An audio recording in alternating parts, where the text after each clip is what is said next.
Welcome to Brilliance Coaching, the podcast for high-achieving women who are ready to swap overwhelm for clarity, pressure for calm.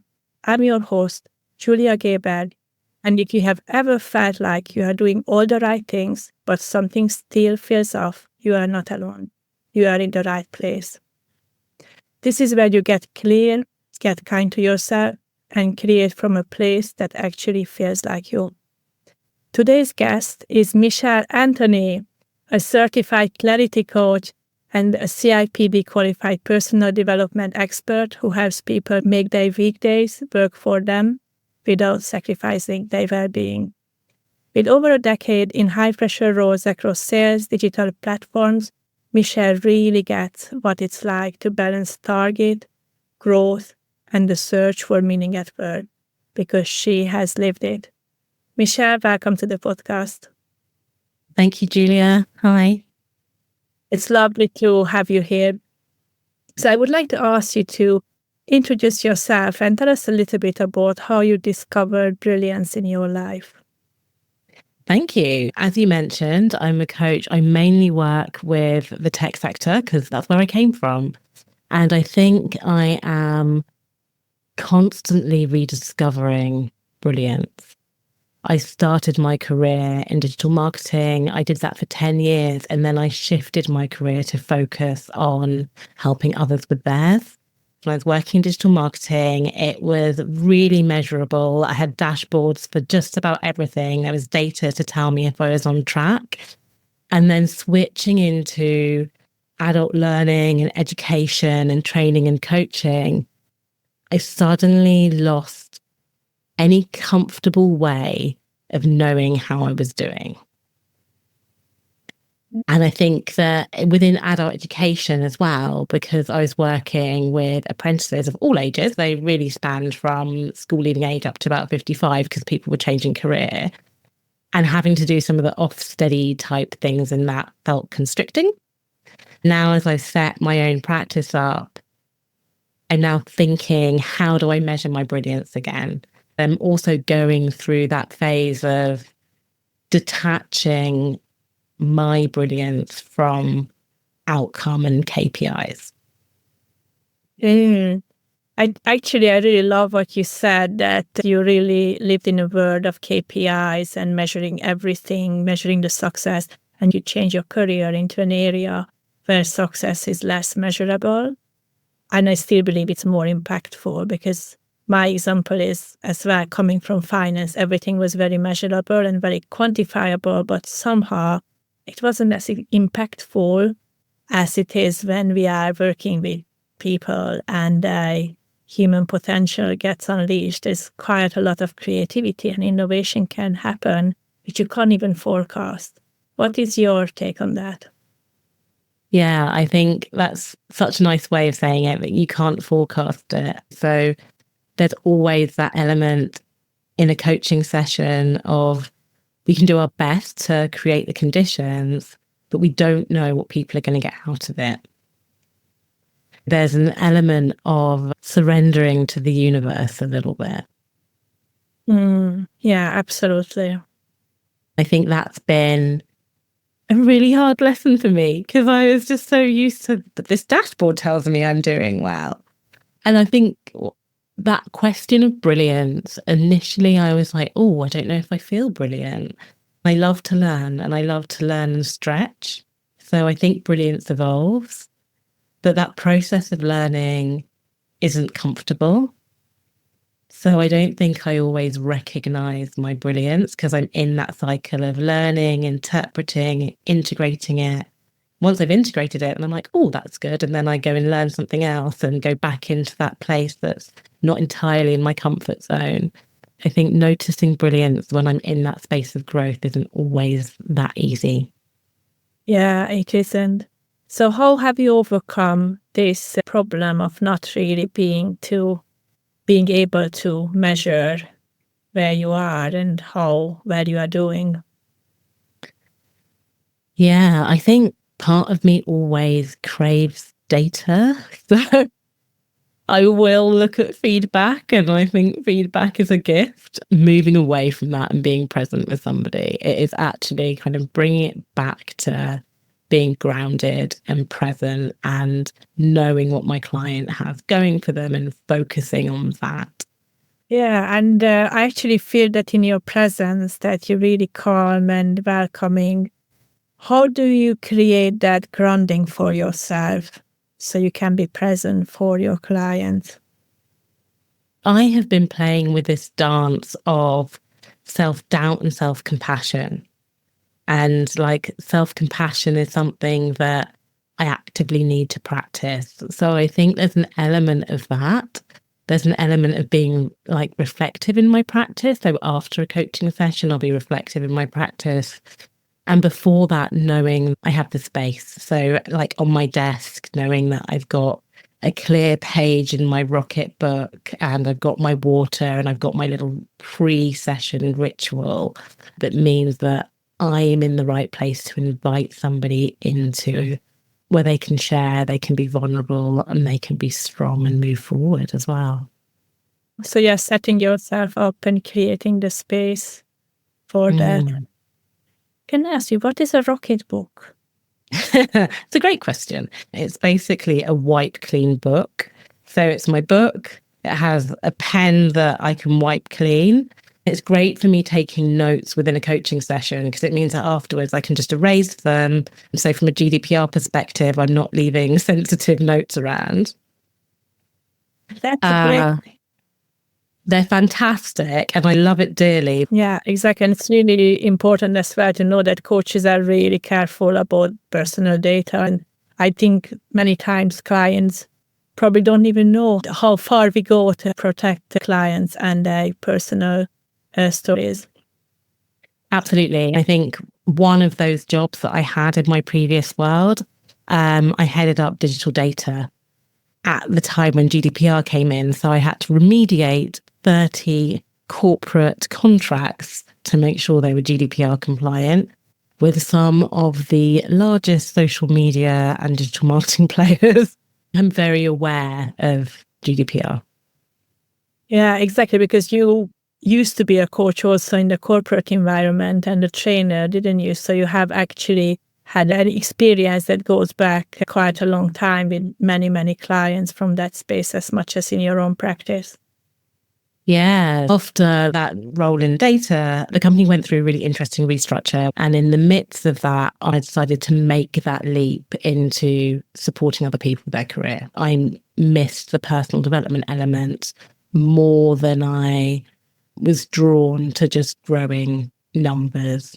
And after that, I worked for a sales training organization as a trainer and a coach, and then as a software development bootcamp as just a pure personal development coach. So yeah, and an enablement as well, where I had open coaching hours. So it was part of my corporate job before I decided that it was time to back myself and decide what I wanted to do and go for it. Wow. So how do you build on all these different experiences in your current practice? What would you say is your edge based on everything that you have? So I think my edge is that I do have that deep understanding of the tech sector, and I've got that understanding from a commercial point of view. So revenue generating roles, quota carriers, and the technical side as well. Because when I was at Makers, I was supporting brand new software developers. The other angle from that is really understanding that process of change. And people quite often use that analogy of the caterpillar going to the butterfly, and it's this beautiful metamorphosis, and they completely ignore the caterpillar gloop that's really mucky and horrible inside that chrysalis, and the fact that change isn't always comfortable, but it is navigable. And that can throw up so many things for people. I don't really like the term imposter syndrome, but the change of going from something that you knew how to do and you did it really comfortably every day to now I'm new again. And I'm not just new in this company, I'm new in my career and new in my role. That can be a very uncomfortable place to be. Exciting, but uncomfortable. Yeah. So what is it? What have you found helpful in this situation? What will help people become more comfortable? I think my job is a lot easier because I know that they're all amazing and they have everything they need. And it's finding ways to point back to that. And it's finding ways to point back to who somebody is at their core. I tend to use this analogy of the lotus flower and the onion. So there's this kind of unfurling of the lotus flower, which is, that's our core, that's our gut, that's the trustable element. And when people have changed career, they know they have that. They just sometimes lose sight of that.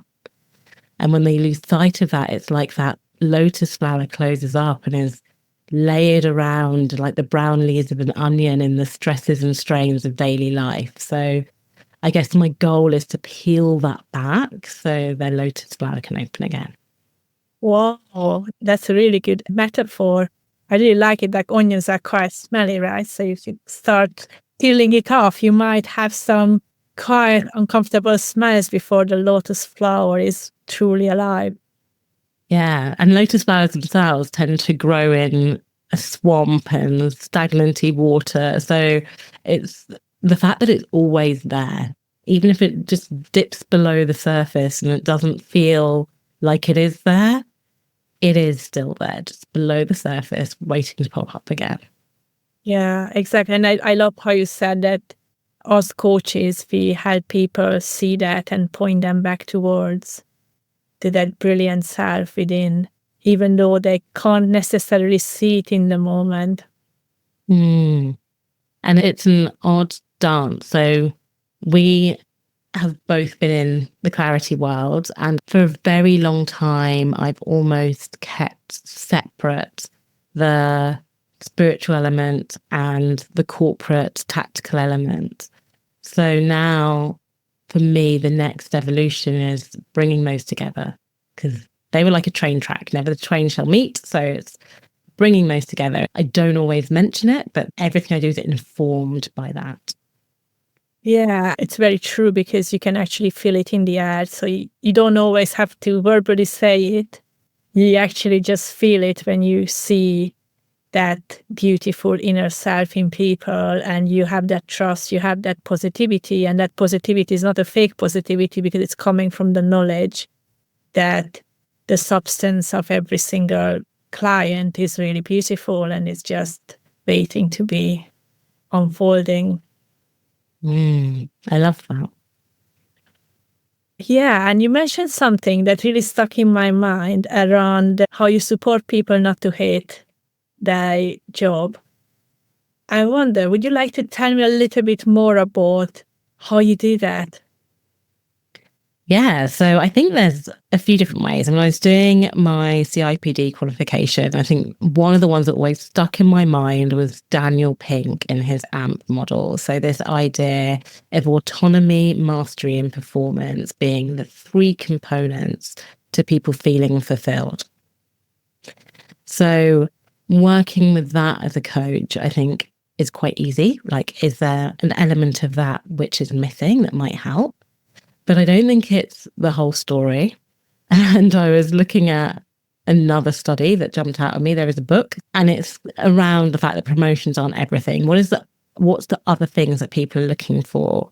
And Julie Winkle-Guglielmi, she came up with 8 different things, and the climb, that idea of just straight progression, was the last one. It was contribution, competence, confidence, connection, challenge, choice. Then this idea of being able to climb the ladder. So knowing that these other elements that tend to draw people into their work and feel connected with it, and knowing that people have their own values. I don't like to do too many activities, but giving people a sense of who are they, what makes them tick, and pointing back to that. And then threading that back to what's in their role now, what could be in their role, what can they stretch into. That's normally the how. And then on the performance side, for salespeople, that's so tied into quota attainment. And that will vary between the mindset and the tactical. I have an example of somebody that I worked with who most of the time salespeople have so much training. They know exactly what they're meant to be doing. But I think the magic is in coaching, because that's what helps people make sense of it. And that sense making piece is so different to here's a cool structure. It's then actually, how do you want to do this? What bits feel sticky? Why aren't you doing this bit? And one particular salesperson, they didn't want to ask any of the business questions because they thought it was just them being nosy. There was no value to the client. And as a result, they couldn't forecast properly because they didn't have enough information about that client to make it compelling. And we worked together and they saw things change and shift, and they got better and better. And then they started looking at other ways to improve their stage presence and slow down in a call. And then they went from struggling to hit their number to not only consistently hitting their number, but out of everybody in their sector, they had the highest average order value. So they had to do the fewest number of sales to hit their number, because they then got to know their prospects so well that they could really support them and make sure that what they were selling was what the client needed and it was sticky. Wow, that's amazing. And it's a really quantifiable success as well. Sales coaching has these rewards that actually the results speak for themselves. It is. And it gives me some data. It makes you happy. Actually, I can imagine, regardless of the numbers that the person was hitting, they must have felt really good about themselves in the process. Absolutely. And I think that for them, it was like, if we look at that Daniel Pink model, they absolutely felt like they could own the process, and that gave them that sense of autonomy. They realized that they had what it takes to obtain mastery of that. And then they continued looking at ways to improve their mastery of sales and that particular sale. And that was borne out in their performance. So you hit every element of that model with that. And I was recently working with a founder, and they said at the end of one of our sessions, "My wife says you must be doing a good job." Got acknowledgement from the wife as well. And that's a totally different scenario, because this is a founder who is already running their own business. How do they reconnect and decide which bits they want to take forward and which direction they want to go in? Well, what do you think was helpful in that case? They fell back in love with it. And I asked them, what did their wife mean? And then got a message which said, they're getting more done, they seem happier, and they finally contacted an old friend. So I think it's also this idea of balance. Like being productive, getting stuff done, but also bringing in all those other things that make life worthwhile. Yeah, and I heard you mention that it's really all about connecting people to their values and what truly matters to them. That's one of the secrets. How do you do that? Because sometimes it's really hard for people to really tune into their values, and maybe you could use a test, or is it more a conversation or kind of trying to figure out what makes people tick? Both. I think different things work for different people. So sometimes it's enough to have a conversation about it and there's already that awareness. But I also do have a short workshop. I sometimes share that with clients in between sessions so they can have a bit more of a view of what their values are.